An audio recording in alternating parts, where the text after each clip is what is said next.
مدادي وأقلامي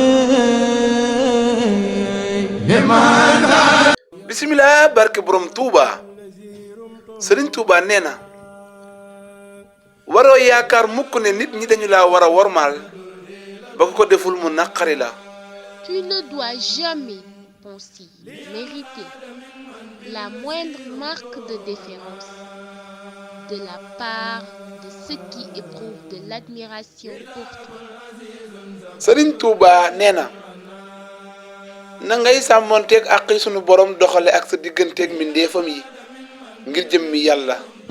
Respecte toujours les droits de Dieu à travers tes devoirs envers tes créatures. Serigne Touba nee na na ngay jëflanteeg nit ñi ni nga bëggoon nit ñi di ko jëflanteeg yow loo bañ ko la ko def bu ko def keneen.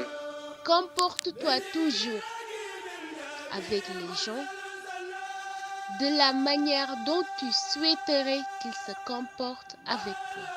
Serigne Touba nee na na nga wormaal képp ku la mag doonte da laa nur ko xeebu te ñàkk solo.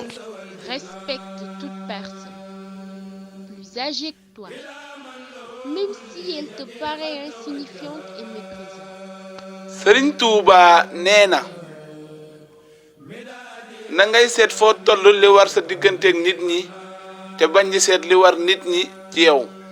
Considère toujours tes devoirs envers les gens sans exiger d'eux une quelconque contrepartie envers toi. Serigne Touba nee na del yërëm képp ku la féete ndaw te dee ko digal foo toll lu koy jariñ te di ko teg ci yoonu njub.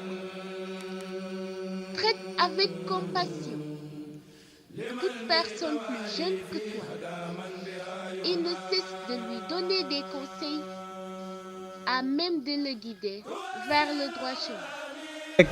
nekk leen ci rek day gën a neex rek di gën a baax di gën a sell di gën a bàjj na rek nag.